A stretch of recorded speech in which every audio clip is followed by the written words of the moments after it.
Tere, armas Missioonikeskuse advendikalendri vaataja, kuulaja.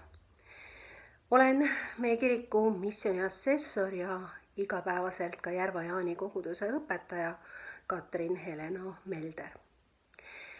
Minu tänaseks teemaks siin advendikalendris lahti mõtestamiseks on antud taevased väed.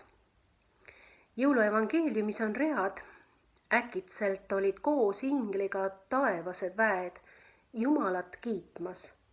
Au olgu Jumalale kõrges ja maa peal rahu, inimestest hea meel.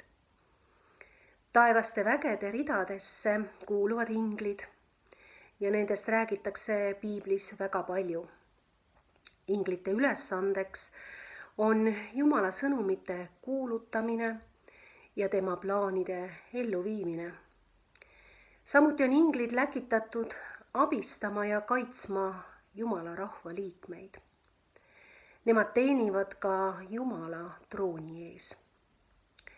Jõuluevangeelium tuletab meile meelde, et meidki on kutsutud taevaste vägede ridadesse Jumalat kiitma.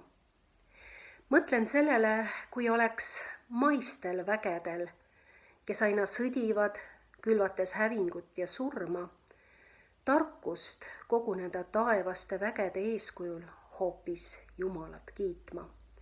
Siis oleks ka maa peal rahu ja Jumalal inimestest hea meel.